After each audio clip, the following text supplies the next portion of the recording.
चलिए हम पढ़ने वाले हैं यहाँ भारतीय भूगोल के अंतर्गत। यहाँ देखिए जल संसाधन, सिंचाई एवं बहुउद्देशीय नदी घाटी परियोजनाओं के बारे में ये सारा टॉपिक हमारा कुछ ओवरव्यू हम डिस्कस करेंगे और साथ में हम देखेंगे इससे बनने वाले कुछ इंपॉर्टेंट क्वेश्चन जो कि आपके एग्जाम के लिए काफ़ी हेल्पफुल रहेंगे। तो जैसे कि आपको पता है जल ही जीवन है और जीवन की जो उत्पत्ति है जल में ही जल से ही हुई है, ये सारी चीज़ आपको पता है। हर जीवन के सृजन में जल का विशेष योगदान है और जल प्रकृति का ऐसा उपहार है जिसका कोई दूसरा विकल्प नहीं है और जल का विविध उपयोग और जल विकास की धुरी भी है।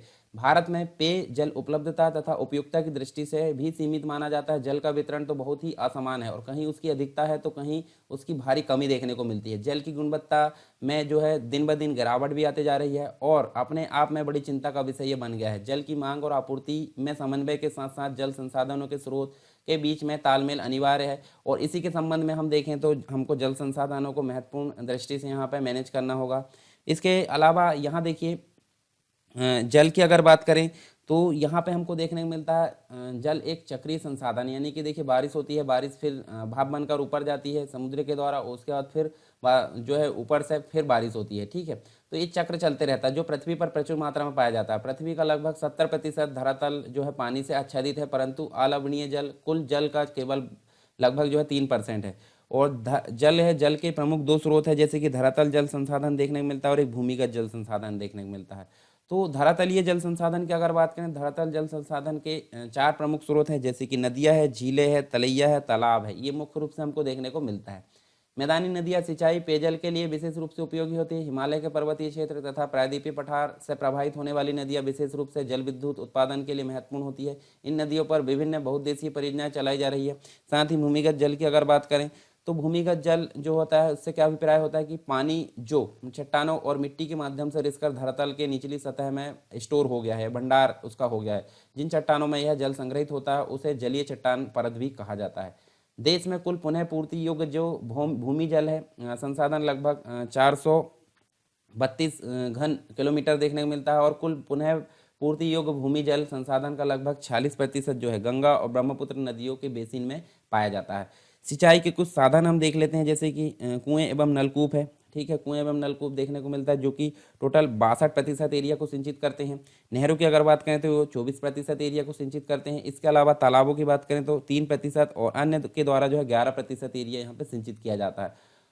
कुआं और नलकूप की अगर बात करें तो देश की कुल सिंचित जो है 62% हमने देखे हैं और वर्तमान में भारत के सिंचाई के प्रमुख साधन इनको बोला जाता है जैसे कि मध्य प्रदेश, हरियाणा, बिहार, गुजरात, महाराष्ट्र, पंजाब, राजस्थान तथा उत्तर प्रदेश में ये सिंचित करने के प्रमुख साधन माने जाते हैं। इसके अलावा नहर के द्वारा अगर देखें तो कैनाल इसको बोला जाता है और यह भारत में सिंचाई का दूसरा प्रमुख साधन है। 24% ही हमको देखने मिलता है और उत्तरी भारत में अगर देखें तो काफ़ी बड़ी मात्रा में नहरों के द्वारा सिंचाई होती है जैसे कि उत्तर प्रदेश, मध्य प्रदेश, आंध्र प्रदेश, हरियाणा, पंजाब, बिहार, अन्य राज्यों की अगर बात करें तो यहाँ पर मुख्य साधन देखने को मिलता है।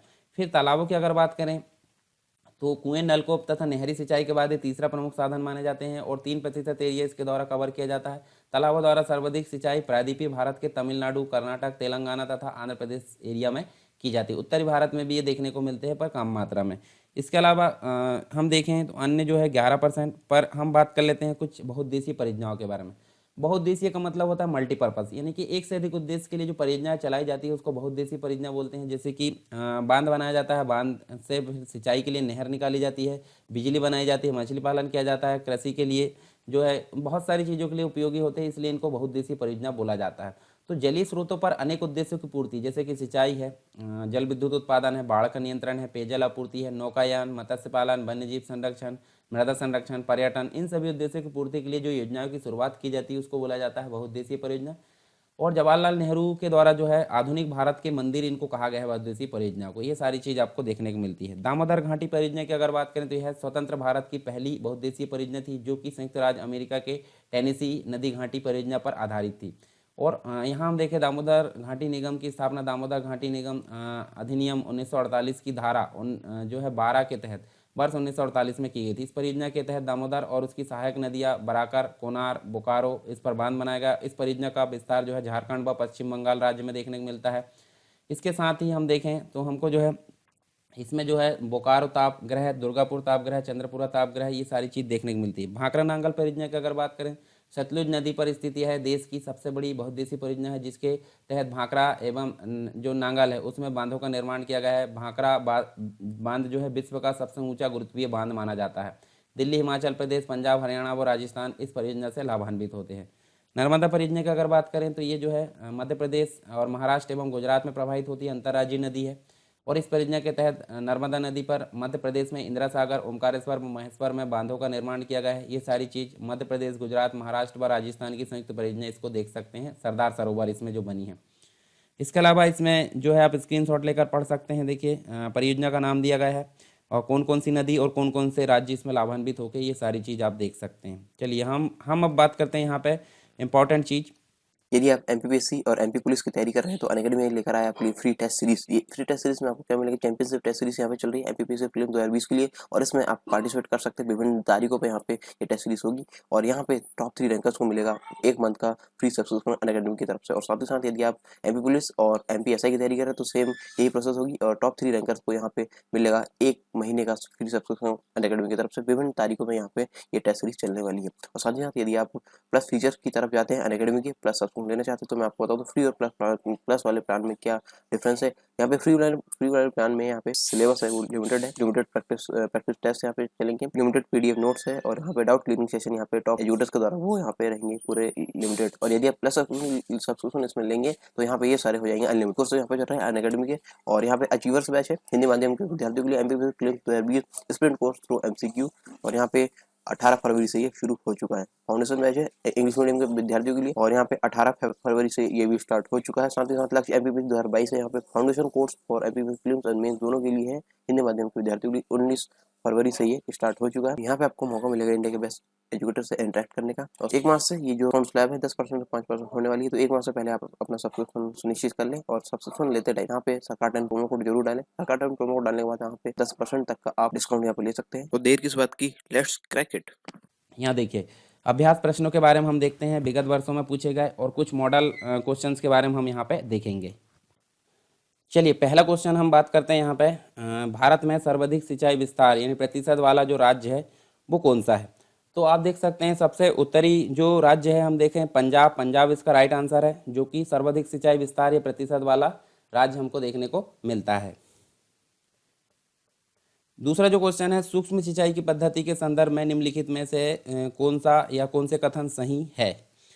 तो यहाँ देखिए सही उत्तर का चुनाव करना है और यहाँ देखें मृदा से उर्वरक पोषक हानि कम की जा सकती है, ठीक है, तो ये सही है। यह जो है वर्षाधीन खेती की सिंचाई का एकमात्र साधन है, तो ये गलत है। यहाँ पे देखिए दूसरा जो है मतलब नेक्स्ट तीसरा, इससे कुछ कृषि क्षेत्र में भूमि जल स्तर को कम होने से रोका जा सकता है, तो ये भी सही है। यानी कि पहला और तीसरा आंसर सही है, दूसरा जो है हमारा गलत है। तो यहाँ पे अगर बात करें तो सी नंबर का हमारा राइट आंसर होगा। नेक्स्ट क्वेश्चन है, भारत के किस राज्य में सर्वाधिक सिंचाई नलकूपों से की जाती है। तो ये जो राज्य है उत्तर प्रदेश में नलकूपों से सर्वाधिक सिंचाई की जाती है। नेक्स्ट है, भारत में माला नहर तंत्र को प्रस्तावित किया गया था। तो यहाँ पे माला नहर जो तंत्र है उसको प्रस्तावित करने का श्रेय इसको जाता है दिनसा जे दस्तूर को, ठीक है। दक्षिण भारत में सिंचाई व्यवस्था का अग्रदूत किसे माना जाता है। सिंचाई व्यवस्था का अग्रदूत माना जाता है सर आर्थर कॉटन को। सर आर्थर कॉटन ए नंबर का राइट आंसर। भारत की सिंचाई क्षमता का सर्वाधिक भाग जो है पूरा होता है। सर्वाधिक भाग कहाँ से पूरा होता है, ये होता है लघु एवं बृहद परियोजनाओं से, बी नंबर का राइट आंसर। इंदिरा गांधी नहर का निर्माण जो है वर्ष 1958 से प्रारंभ हुआ और इसका उद्गम हमको देखने को मिलता है सतलुज नदी पर हरिके बांध से। सतलुज नदी पर हरिके बांध कहाँ पे है, ये देखिए डी नंबर का राइट आंसर है। और इंदिरा गांधी जो नहर है वो हमको देखने को मिलता है, ये देख सकते हैं आप, ठीक है, ये देखिए उत्तर भारत में इंदिरा गांधी नहर, ठीक है, भारत की सबसे लंबी नहर है जिसका उद्गम हरिके बैराज के निकट ब्यास एवं सतलुज नदी के संगम से देखने को मिलता है। नेक्स्ट क्वेश्चन है, विश्व की सबसे पुरानी व विकसित नहर व्यवस्था भारत में कौन सी है। तो यहाँ देखिए ये देखने को मिलता है गंगा नहर, ठीक है, ये हमको देखने को मिलता है। निम्नलिखित कथनों में से कौन सा कथन सही नहीं है, सत्य नहीं है। तो यहाँ देखिए सही कथन को हमको चुनना पड़ेगा पहले। तो यहाँ देखिए नर्मदा अमरकंटक क्षेत्र से निकलती है, ये सही है, ठीक है। निजाम सागर मंजीरा नदी पर स्थित, ये भी सही। पेनगंगा गोदावरी की सहायक नदी, ये भी सही। परंतु घग्गर के जल का इंदिरा गांधी नहर में उपयोग किया जाता है, ये गलत है। तो ए नंबर का हमारे यहाँ पे राइट आंसर है।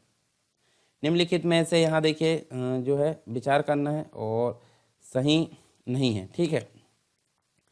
हाँ, सही सुमेलित है, मतलब जो है उक्त युग्मों में से सही सुमेलित है वो हमको देखना है। तो यहाँ देखिए सूखा प्रबंधन क्षेत्र कार्यक्रम, तो ये कृषि मंत्रालय, ये गलत है। मरुस्थलीय विकास कार्यक्रम पर्यावरण एवं वन मंत्रालय, ये भी गलत है। वर्षा पूरित क्षेत्रों हेतु राष्ट्रीय जल संवर्धन विकास परियोजना ग्रामीण मंत्रालय, ये भी गलत। तो कोई भी यहाँ पे सम्मिलित नहीं है, ठीक है। तो यहाँ पे जो ऑप्शन तो दिए नहीं है, यहाँ देख सकते हैं कोई भी सम्मिलित नहीं है। और देखिए सूखा प्रबंधन क्षेत्र कार्यक्रम, ये मरुस्थल विकास कार्यक्रम हमको देखने को मिलता है। जो भूमि संसाधन विभाग है उसके द्वारा चलाया जा रहा है प्रोग्राम, जो कि फरवरी 2009 से एक integrated watershed management programme इसके अंतर्गत चलाई जा रही। और भूमि संसाधन विभाग ग्रामीण विकास मंत्रालय का एक विभाग है। वर्षा पूरित क्षेत्रों हेतु राष्ट्रीय जल संवर्धन विकास परियोजना कृषि एवं सहकारिता विभाग के अंतर्गत देखने को मिलती है। निम्नलिखित में से कौन से जो है ड्रिप सिंचाई पद्धति के प्रयोग के लाभ, मतलब ड्रिप सिंचाई पद्धति के प्रयोग के लाभ है। तो यहाँ देखिए सही उत्तर का चुनाव करना है। और यहाँ देखिए खरपतवार में कमी, ये सही है, ठीक है। मृदा लवणता में कमी, ये गलत है। मृदा अपरदन में कमी, ये भी सही है। तो 1 और 3 सही है, यानी कि सी नंबर का राइट आंसर होगा। यहाँ हम देख सकते हैं, देखिए सरदार सरोवर परियोजना से लाभान्वित होने वाले राज्य 4 है। तो 4 कौन से हैं? देखिए गुजरात है, महाराष्ट्र है, मध्य प्रदेश और राजस्थान। ए नंबर का हमारा राइट आंसर है। निम्नलिखित में से कौन जो है सरदार सरोवर परियोजना के विरोध में है? तो यहाँ देखिए ये जो इसका राइट आंसर है मेधा पाटकर। मेधा पाटकर डी नंबर का राइट आंसर। भाखड़ा नांगल एक जो है हम देखें संयुक्त परियोजना है। तो भाखड़ा नांगल एक संयुक्त परियोजना किस किस की है? ये जो है हरियाणा, पंजाब और राजस्थान की संयुक्त परियोजना है। निम्नलिखित में से कौन जो है भारत का सबसे पुराना जल शक्ति उत्पादन केंद्र है? तो जल शक्ति उत्पादन केंद्र शिव समुद्रम, डी नंबर का राइट आंसर है। इसके अलावा शिव समुद्रम जो है जल विद्युत परियोजना स्थित है। शिव समुद्रम कहाँ पे है? ये स्थित है कर्नाटक के अंतर्गत। कर्नाटक, डी नंबर का हमारा राइट आंसर है। नागार्जुन परियोजना जो है नागार्जुन सागर परियोजना जिस नदी पर स्थित है वह है कौन सी नदी है? वह है कृष्णा नदी, डी नंबर का राइट आंसर है। इसके अलावा नेक्स्ट जो है हीराकुंड बांध कौन सी नदी पर बनाया गया है? हीराकुंड बांध की अगर बात करें तो ये जो है महानदी पर बनाया गया है, ठीक है। इसके अलावा चंबल नदी पर कौन सा बांध निर्मित है? तो ये चंबल नदी पर जो है गांधी सागर बांध निर्मित है। नेक्स्ट क्वेश्चन है निम्नलिखित में से कौन जो है चंबल घाटी योजना से संबंधित नहीं है? तो कौन सा है नहीं है? तो हम देखिए चंबल घाटी परियोजना से गांधी सागर यहाँ देखिए है, जवाहर सागर भी है, परंतु गोविंद सागर नहीं है, गोविंद बल्लभ पंत सागर ये भी नहीं है। तो ये देखिए नहीं है पूछा गया था। तो ये 3 और 4 हमारे राइट आंसर होंगे, नहीं सी नंबर का राइट आंसर होगा। जबकि ए और बी मतलब 1 और 2 यहाँ पे है। इसके बाद टिहरी बांध उत्तराखंड प्रदेश में निर्माण किया जा रहा है कौन सी नदी पर? तो ये देखिए हम देख सकते हैं भागीरथी नदी पर ये देखने को मिलता है। निम्नलिखित जो परियोजना है उनमें से कौन जो है तमिलनाडु, आंध्र प्रदेश तथा कर्नाटक का संयुक्त कार्य है? तो देखिए यहाँ पे जो है तेलुगु गंगा यहाँ पे इसका राइट आंसर है। यहाँ देखिए जोड़ी मिलाना है। और यहाँ देखिए जोड़ी मिलाने की अगर बात करें तो हमको देखने नदियाँ और बांध देखने को मिलता है। तो यह देखिए जो कावेरी नदी है, कावेरी नदी किस में देखने को मिलती है? ये देखने को मिलती है मेटूर, ठीक है। और इसके अलावा देखिए मेटूर बांध इसके अंतर्गत बनाया गया है। कृष्णा नदी की अगर बात करें तो कृष्णा नदी में कौन देखने को मिलता है? ये अलमाटी देखने को मिलता है। नर्मदा नदी में हम देख सकते हैं देखिए सरदार सरोवर। और चंबल नदी में गांधी सागर। तो इस हिसाब से अगर देखें तो बी नंबर का हमारा राइट आंसर होगा। बगलिहार पावर प्रोजेक्ट जिसके विषय में पाकिस्तान द्वारा विश्व बैंक के समक्ष विवाद उठाया गया था, भारत द्वारा जिस नदी पर बनाया जा रहा है वह नदी कौन सी है? वो नदी है चेनाब नदी, सी नंबर का राइट आंसर। तपोवन और विष्णुगढ़ जल विद्युत परियोजना कहाँ स्थित है? तो ये जो है उत्तराखंड के अंतर्गत देखने को मिलती है। वर्षा जल संग्रहण के तरीके खादीन और जोहड़ भारत के किस राज्य से में प्रचलित है? तो ये खादीन और जोहड़ जो है वर्षा जल संग्रहण के तरीके ये कहाँ पे है? राजस्थान राज्य के अंतर्गत देखने को मिलते हैं। इसके अलावा निम्न कथनों पर विचार करना है। और यहाँ देखिए बहुउद्देशीय नदी परियोजनाओं के संबंध में सत्य है, ये कथन हमको देखने को मिलेंगे। कौन कौन से? बहुउद्देशीय परियोजनाओं को आधुनिक भारत का मंदिर, बिल्कुल जवाहरलाल नेहरू के द्वारा कहा गया था। बहुउद्देशीय परियोजना जल बहाव को नियंत्रित कर बाढ़ को नियंत्रित करती, बिल्कुल सही है। बहुउद्देशीय परियोजनाओं के कारण भूमि निम्नीकरण की समस्या में वृद्धि होती, ये भी बिल्कुल सही है। तो 1, 2, 3 तीनों सही है, यानी कि डी नंबर का राइट आंसर होगा। कृष्णा नदी जल विवाद किन राज्यों के बीच है? तो ये हम देख सकते हैं, देखिए हाँ यहाँ ये क्वेश्चन भी देखने को मिलता है फिर से। तो कृष्णा नदी जल विवाद जो है हमारा देखने को मिलता है कौन कौन सी? महाराष्ट्र के अंतर्गत, कर्नाटक के अंतर्गत, आंध्र प्रदेश और तेलंगाना, 4 राज्यों के अंतर्गत जो है जल विवाद देखने को मिलता है कृष्णा नदी का। सलाल जो परियोजना है किस राज्य केंद्र शासित राज्य के अंतर्गत देखने को मिलती है? तो ये जो है जम्मू कश्मीर राज्य के अंतर्गत देखने को मिलती है। अभी तो केंद्र शासित प्रदेश है वर्तमान में, है ना। राष्ट्रीय जल ग्रिड मिशन की संकल्पना सर्वप्रथम किसके द्वारा प्रतिपादित की गई? तो ये जो है डॉक्टर राम मनोहर लोहिया के द्वारा ये किया गया। उसके बाद संविधान के किस अनुच्छेद का संबंध अंतर्राज्यीय नदी जल विवाद से है? तो ये जो है 261 अनुच्छेद नंबर 261 जो है अंतर्राज्यीय नदी जल विवाद से संबंधित है। अंतर्राज्यीय नदी विवाद के निराकरण हेतु जो है किन अधिनियमों का यहाँ पे निर्माण किया गया? तो यहाँ देखिए नदी जल बोर्ड 1956, अंतर्राज्यीय नदी जल विवाद 1956, दोनों का यहाँ पे विकास किया गया। यानी कि हम देख सकते हैं तो ए और बी दोनों यहाँ पे राइट आंसर है, यानी कि सी नंबर का राइट आंसर है। कावेरी जल विवाद जो है इसके अंतर्गत निम्नलिखित में से कौन से राज्य शामिल है? तो कावेरी नदी जल विवाद के अंतर्गत हम देखें तो ये देखिए केरल, कर्नाटक, तमिलनाडु, पुडुचेरी, ये चारों यहाँ पे शामिल है। सी नंबर का राइट आंसर है। भारत की पहली बहुउद्देशीय नदी घाटी परियोजना कौन सी है? तो ये जो है दामोदर नदी घाटी परियोजना है, ठीक है। निम्नलिखित में से किसने बांधों को आधुनिक भारत, ये तो हमने अभी देखे थे, जवाहरलाल नेहरू के द्वारा ये बोला गया था। भारत के किस राज्य में हर घर में छत वर्षा जल संग्रहण ढांचा का बनाना आवश्यक कर दिया गया है? तो ये जो है दक्षिण भारत का जो राज्य है तमिलनाडु, इसमें ये काम किया गया है। इसके बाद भारत में सिंचाई के संदर्भ में नीचे दिए गए कथनों पर विचार करना है, और हम देखें तो ये इसमें सत्य पहचानना है। तो मिजोरम सिंचाई हेतु पूर्णतः नहरों पर निर्भर है, बिल्कुल सही है। पंजाब में राजस्थान की अपेक्षा नहरों से सिंचित कुल क्षेत्र अधिक है, ये गलत है। तो यहाँ ए नंबर का हमारा राइट आंसर है, एक, ओनली एक। दामोदर घाटी परियोजना के संबंध में नीचे दिए गए कथनों पर विचार करना है, और यहाँ पे हमको देखना है सत्य कथन का चुनाव करना है। तो यहाँ देखिए रिहंद बांध जो परियोजना महानदी पर स्थित है, ये गलत है। दामोदर घाटी परियोजना स्वतंत्र भारत की तीसरी बहुउद्देशीय परियोजना, ये भी गलत है, पहली थी। जबकि भाखड़ा नंगल बांध जो है पंजाब गंगा नदी में स्थित है, ये भी गलत है, ठीक है। तो सभी गलत हैं, यानी कि देख सकते हैं हम, देखिए सभी कथन असत्य हैं, यानी कि डी नंबर का राइट आंसर है। नीचे दिए गए कथनों पर विचार करना है, और आपको देखिए यहाँ पे सत्य कथन का चुनाव करना है। तो नाथपा झाकरी परियोजना ब्रह्मपुत्र नदी में स्थित है, बिल्कुल सही है। एशियाई बैंक जो है एशियाई विकास बैंक की मदद से नाथपा झाकरी परियोजना की मदद की गई है, ये भी सही है, यानी कि एक और दो दोनों सही है। सी नंबर का राइट आंसर है। नीचे दिए गए कथनों पर विचार करना है, और यहाँ देखिए सत्य कथन का चुनाव करना है। ज्वालामुखी के मुहाने पर बनने वाली मृदाओं की एंडीसॉल मृदा वर्ग में शामिल किया जाता है उनको। तो एंटीसॉल या एंटीसॉल हम देख सकते हैं, तो ये सही है। पर्वतीय मृदा में पोटास, फास्फोरस तथा चूने का अभाव पाया जाता है, ये भी बिल्कुल सही है। मॉलिसॉल प्रकार की मृदा दोहरी काली होती है, ये भी सही है। तो यहाँ देखिए तीनों सही है, यानी कि डी नंबर का राइट आंसर होगा। तो ये तो थे हमारे किससे संबंधित क्वेश्चन, यहाँ पे हमने देखे हैं जो नदी घाटी परियोजना सिंचाई जल संसाधन से संबंधित थे। आई होप सारी चीज़ें आपको क्लियर हुई होगी भारतीय भूगोल के अंतर्गत। अब यहाँ पे हम टेलीग्राम चैनल, ये देखिए लिंक नीचे डिस्क्रिप्शन में मिल जाएगी, इसको आप ज्वाइन कर सकते हैं। एप्लीकेशन भी डाउनलोड करके आप वहाँ सारी चीज़ें सीक्वेंस पे प्राप्त कर सकते हैं। इसके बाद का टॉपिक हम नेक्स्ट क्लास में पढ़ने वाले हैं। यदि आप एमपीपीएससी और एमपी पुलिस की तैयारी कर रहे हैं तो अनअकैडमी में लेकर आया अपनी फ्री टेस्ट सीरीज। ये फ्री टेस्ट सीरीज में आपको क्या मिलेगा? चैंपियनशिप टेस्ट सीरीज यहाँ पे चल रही है एमपीपीएससी प्रीलिम्स 2020 के लिए, और इसमें आप पार्टिसिपेट कर सकते हैं। विभिन्न तारीखों पे यहाँ पे ये टेस्ट सीरीज होगी, और यहाँ पे टॉप 3 रैंकर्स को मिलेगा 1 मंथ का फ्री सब्सक्रिप्शन अनअकैडमी की तरफ से। और साथ ही साथ यदि आप एमपी पुलिस और एमपीएसआई की तैयारी कर रहे हैं तो सेम यही प्रोसेस होगी, और टॉप 3 रैंकर्स को यहाँ पे मिलेगा 1 महीने का फ्री सब्सक्रिप्शन अनअकैडमी की तरफ से। विभिन्न तारीखों में यहाँ पे ये टेस्ट सीरीज चलने वाली है। और साथ ही साथ यदि आप प्लस फीचर की तरफ जाते हैं अनअकैडमी के, प्लस सब्सक्रिप्शन लेना चाहते हैं, तो मैं आपको बताऊँ तो फ्री और प्लस वाले प्लान में क्या डिफरेंस है। यहाँ पे फ्री वाले प्लान में यहाँ पे सिलेबस है वो लिमिटेड है, लिमिटेड प्रैक्टिस टेस्ट यहाँ पे चलेंगे, लिमिटेड पीडीएफ नोट्स है, और यहाँ पे डाउट क्लियरिंग सेशन यहाँ पे टॉप एजुकेटर्स के द्वारा वो यहाँ पे रहेंगे पूरे लिमिटेड। और यदि आप प्लस सब्सक्रिप्शन इसमें लेंगे तो यहाँ पे ये सारे हो जाएंगे अनलिमिटेड। कोर्स यहाँ पे चल रहे हैं अनअकैडमी के, और यहाँ पे अचीवर्स बैच है हिंदी माध्यम के विद्यार्थियों के लिए, MPPSC sprint course through MCQ, और यहाँ पे 18 फरवरी से ये शुरू हो चुका है। फाउंडेशन बैच है इंग्लिश मीडियम के विद्यार्थियों के लिए, और यहाँ पे 18 फरवरी से ये भी स्टार्ट हो चुका है। साथ ही साथ लक्ष्य एमपीपीएससी 2022 है, यहाँ पे foundation course for MPPSC prelims and mains दोनों के लिए है, हिंदी माध्यम के विद्यार्थियों के लिए 19 फरवरी से ये स्टार्ट हो चुका है। यहाँ पे आपको मौका मिलेगा इंडिया के बेस्ट एजुकेटर से इंटरेक्ट करने का। और 1 मार्च से ये जो फॉर्म स्लैब है 10% से 5% होने वाली है, तो 1 मार्च से पहले आप अपना सब्सक्रिप्शन सुनिश्चित कर लें। और सब्सक्रिप्शन लेते टाइम यहाँ पे सरकार टाइम प्रोमो कोड जरूर डालें। सरकार टाइम प्रोमो कोड डालने के बाद यहाँ पे 10% तक का आप डिस्काउंट यहाँ पे ले सकते हैं। तो देर किस बात की, लेट्स क्रैक इट।